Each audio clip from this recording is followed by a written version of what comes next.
Hi, Sam. I want to welcome you today with Ministry with Coffee. We're so glad that you joined us today, and we're looking forward to hearing what God's placed on your heart. Thank you. Thank you so much for having me here. I'm super excited to just get to spend some time with you. Oh, me too. So, we're going to talk about when you experienced trauma at 14 and Mhm. share with the viewers about what happened to you, because I think that there are going to be listeners out there that have experienced what you've experienced, or they might have a child that has experienced something that you've experienced. So, can you share a little bit about that today? Yes, I would love to share that with you because God has done so many sweet things in my life. You know, one of my favorite names for the Lord is Jehovah Rapha, the one who makes bitter experiences sweet. And so there's so many times throughout my story that God has come and just his sweetness, where I've met him in places that I would have never met him. And so it's just been so sweet. But it all started, at 14, I was sexually assaulted by my best friend's dad. And it was a night that I wanted to forget ever happened.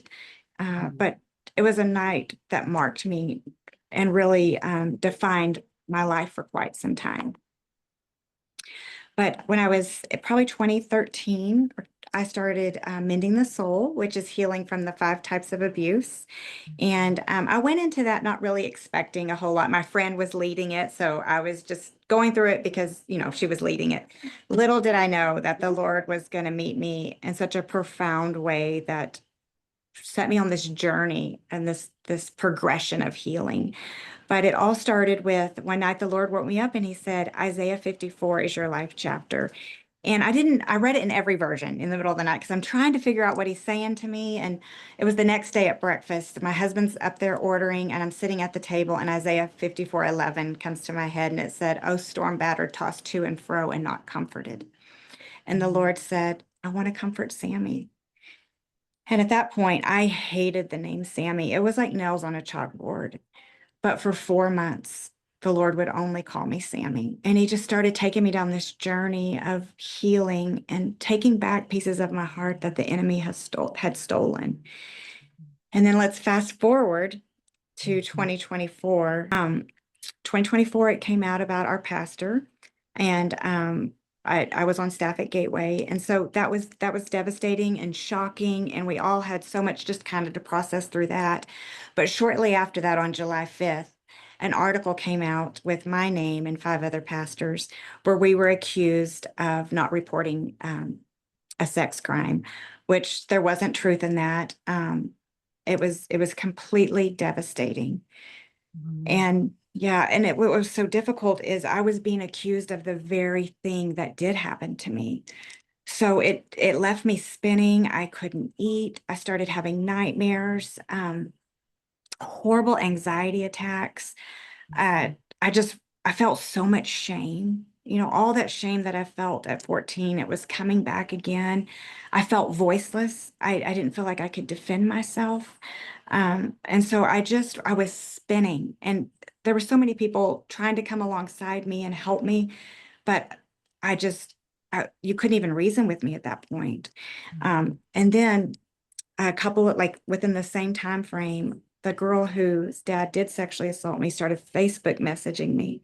I hadn't heard from her in over, gosh, 30 years. So I was like shocked. So I had that going on. I had this article going on. I had this trying to process what my pastor had, what had come out about my pastor. I was just a mess.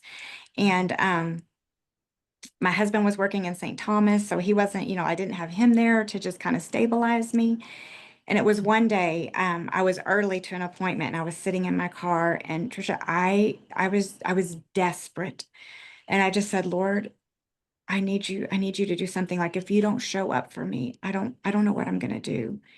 And it was in that moment that the Lord said, Samantha, you're having a trauma response. Mhm. And when he spoke that, I can't even tell you the peace that came over me because I knew that that was true. I knew, okay, because once you can just name what's going on, it all of a sudden it just felt like, okay, I can breathe. I'm having a trauma response. And the Lord just went back with me in my car and just began to talk to that 14-year-old girl inside of me, saying, you're safe. I see you, I hear you, and we're going to be okay. It's so beautiful. I love that. I love what he did and what he's still doing in your life. Well, it was definitely a progression. What I love about the Lord is he'll never take us somewhere we're not ready to go. And Mhm. so he heals us layers at a time. And I'm so thankful because what happens is with every healing, I trust him a little bit more. I feel a little more safe and he's able to go a little deeper. And so that's what's so beautiful. Like, of course, I wish it was a one and done. And at the same time, I'm thankful that it wasn't because all along the way, I've gotten to discover more of his heart. I've gotten to know him in ways that I would have never known him. My desperation called out to him in ways that if I wasn't desperate, I don't think I would have been open to hear Mhm. some of the things that he said to me. Kind of share about what the journey, where God has taken you through that journey after. I mean, you shared a little bit about what happened in 2024, but there's Yeah. more to it than that. So can we go a little bit deeper on what that process looked like for you? Oh yeah. Oh yeah, for sure. So the process, I mean, I'm in the Virgin Islands now. And I never ever dreamed that this is where I would be. I thought I would be on staff and retire at Gateway. I love, and I still love the church. I have received so much healing there, and God met me in so many profound ways, and I'm so thankful for the heart of freedom that Gateway Church has had. Yeah. I so yeah, God, I mean, this is the thing. God takes the broken pieces and he still makes it beautiful. You know, anything in his hand becomes beautiful. It doesn't mean that it's not that we don't walk through some pain, but he redeems all things. So all that to say, through that process, my husband had been working in St. Thomas, and we just decided like this would be a great place for me just to come and heal, to finish school, and just kind of see what the Lord has. But I will tell you, it wasn't easy. When Mhm. I first came here, I felt like I was being punished again, you know? I was like, Lord, why did I have to move? Like it was painful. I don't want to make it all sound like it was just wonderful because it wasn't. It was Mhm. hard. Um, but it reminded me of Hosea 2, where it says, I will allure her into the wilderness, and there I will speak tenderly to her, and she will no longer call me master, but she'll call me husband. And it says, I'll make make it into the valley of oh my goodness, it just left me. But anyways, that he would make the valley of trouble into a doorway of hope. And I Mhm. believe that's what the Lord is doing. And when I looked up the word wilderness there, it doesn't mean a place of punishment, but a place of privacy. And so, Mhm. what I know the Lord is doing is He's taken me to this place to continue to heal, to Mhm. continue to restore my heart, and from the places of the abuse where you know there's parts of me that I know God is good, and then there's parts of me when I'm triggered that I forget that He was good, and He has to go in there in those places with me and remind me that He was there, that He is good. And see, again, that's Jehovah Rapha, the one who makes bitter experiences sweet. And there was a day I was so upset. This is before the move, but I didn't even know how to pray. And this was several years before. And Trisha, all I wanted to do was cuss. And I knew it wasn't good to cuss at the Lord. So I just knew to be quiet. But I'm I with you. prayed all I knew to pray, and I had no words left. And hope deferred makes the heart sick. And I Mhm. was there in my heart. I had no hope. And I remember the Lord, I like literally felt him take my face like this. And he said, Samantha, I've never promised you the absence of pain, but I promised you the power of my presence. And you can come into my presence today and I'll Mhm. restore you. Or you can sit here. Either way, I'm fine. And that day I said, Lord, I choose. I choose you. Mhm. Even though I don't understand and I can't see you, I choose you. And it was just in those moments with the Lord where nothing changed on the outside, but everything changed inside. And I had this hope. And so that's where I'm at today. Like, I have this hope because I truly know that he is good. I don't understand everything. I still have questions. I'm Mhm. still walking through the healing process, but I have enough history to know that he's not going to leave me here.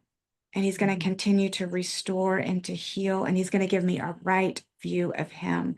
And so I'm here. I'm in my wilderness, which is just a place of privacy. And the Lord is healing and restoring and speaking, and I'm falling more and more in love with him. That's so good. I love that you said the word restoring because that just pops out, like, okay, God, how are you going to restore this? Because sometimes we think when he restores, everything's going to go back the way it was. Right. Where you'd be back at Gateway and you'd be the pastor at Gateway again. And, but that's not always the way restoring happens. So let's talk a little bit about how he is restoring it because I don't want people to have to believe that he's going to restore it back to exactly the way it is because he doesn't. He makes No. it's better. Even though it doesn't seem better, it is better. Right. Okay. So can you share a little bit about that? Yeah, no, that's absolutely true. What I know is it's never going to be the way that it was. Yeah. And I know that. And there's times that I long for that, and Mhm. yet I know that I can never go back to the way it was. And I also know that his plans are far better than my plans, and his ways are far better than my ways. And he's been so sweet to me here. Like I'm a part of Roar, which is a women's collective. So he's been so sweet to give me opportunities to still be able to minister. I love seeing women come alive to who God's called them to be. And so I've had this awesome opportunity to get to walk alongside women. I'm in school right now to be a life coach, and also work with women in trauma. So Mhm. those are the things that if I was still at Gateway, I wouldn't get to do those things right now. So I know the Lord is expanding my view of what I thought was possible.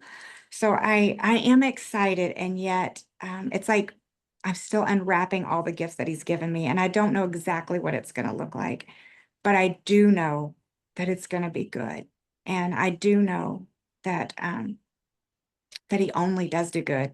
And I remember, like I would talk to women or do oversight at Gateway, and I would talk about if it's not good, it's not done yet.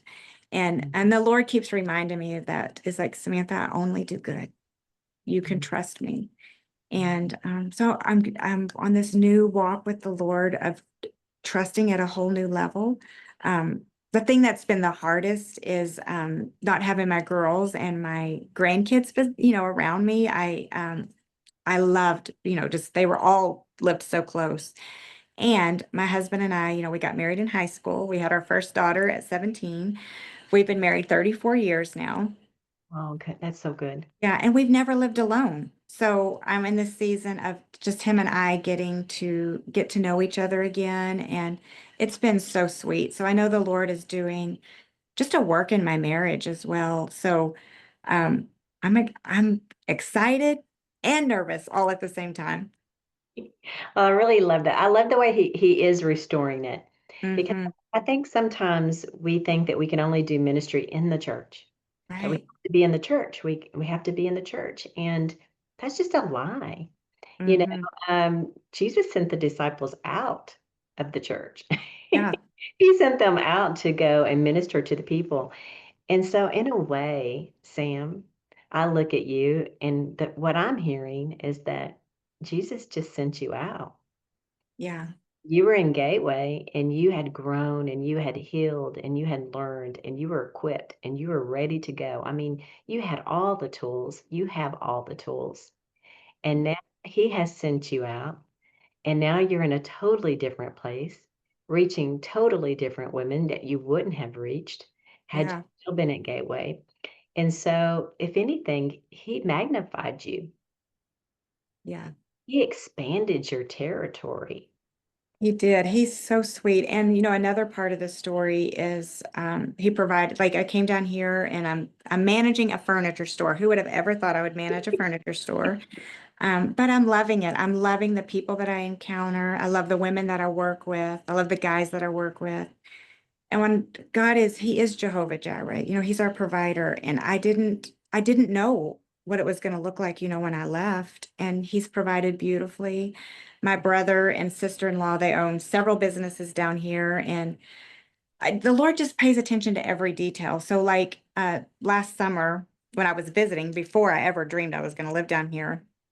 I drove a really like a little smart car because these roads are tiny. And so, and I'm talking like they're scary. And you drive on the opposite side of the road. So there's already so many things, you're having to learn. But when I got here, my brother, he knew that remembered that I liked a small car. And so he bought me a Mini Cooper. So Oh, I feel like I can own the roads because it's small enough that I'm going to stay on my side. But that's how much God cares. He cares about the little bitty details. So even down to the car that I would feel comfortable driving down here, the Lord, He provided it. He provided it through my brother, but it was such a sweet gift and such a reminder that the Lord sees it all, every single detail. And so I just want to say if you're going through a hard time, for anybody listening, and maybe you feel forgotten, I just I hope that my story is just a reminder that God doesn't forget. And even down to the little bitty details of a Mini Cooper that He knew I would feel safe driving. He's just so faithful and so kind and so present. And the other beautiful thing about the Lord is He doesn't mind our anger, because I didn't walk this out beautifully. And I didn't walk it out as a woman full of faith. I walked it out as times as a woman scared and as a woman who had felt forgotten. But mhm, I serve a God that's so beautiful and so big that He wasn't put off by my anger. He wasn't put off by my lack of trust in that moment. He mhm. he actually just grabbed my hand, held it, and walked with me. Absolutely, absolutely, and that's what we should all just remember today. So before we close, I want you to give one little final word of hope and encouragement, not just one word, maybe a couple more words of just giving them an encouragement if they're in their same situation that they are. You kind of have already done that, but maybe just a little bit more, and then we'll say goodbye. Okay, well, I would say Psalms 34 is one that I love that says that He is near to those who are brokenhearted and Mhm, crushed in spirit. And so I just want to say, if you're brokenhearted, He's so near to you. He loves you. He calls you by name. mhm, One of the prayers that I would pray is, Lord, I pray that when I lay my head on my pillow tonight, it'd be like laying it on your chest, and that I would hear the heartbeat of heaven for me, for my family, for my future. And so I just pray for you. If you're going through a season of you're wondering where God's at, or maybe you have the story like mine where you were sexually assaulted and you wonder, God, where were you? What I know is He's going to show you exactly where He was. mhm, He's not afraid of your questions. Ask Him all the questions. He already knows we're thinking them anyways. So mhm, ask, and he's so faithful. He's so kind. And the moment that you whisper His name, He says, "Here I am." So remember, Jeremiah 29:11 says, "For I know the plans I have for you, declares the Lord. They're for good and not for evil, to give you a hope and a future." And so what I know is my hope is in Him. Your hope is in Him. And because our hope is in Him, our future is bright. And mhm. He is Jehovah Rapha, the one who makes bitter experiences sweet. That's a way to end it. That's a very good word. Sam, I'm so thankful that you came onto the program today. We can't thank you enough for coming on and sharing your heart with the listeners. And I know that this story is going to touch many lives today. And so I just thank you for being transparent and honest with us. Oh, and can I say, if you're a woman who's had trauma, we have Aurora Retreat coming up, and that's where we just like we do a lot of inner healing and a lot of just like having encounters with the Lord. We talk about just going back and healing the little girls inside of us. So if that's something that you're interested in, we would love to have you come and be a part. Oh, absolutely. And we'll put that, listen, if you're listening and that's something that interests you, we are going to provide that information so you will know how to sign up. Okay, Sam, we're good. Okay, thank you. Yes, thank All you. right. Have a good Hello, friends. I just want to take a moment and thank you for joining us today with Ministry with Coffee. We're so glad that you're here. And I want to ask that if this has moved you or encouraged you, the story that you just listened to today, that you would like our page and that you would share our page with your friends and your family. Together, if we work together, we can share the gospel of Jesus throughout the world at one cup, one story at a time. Thank you again for your support. We are so glad that you have chosen to minister and partner with us. Thank you again.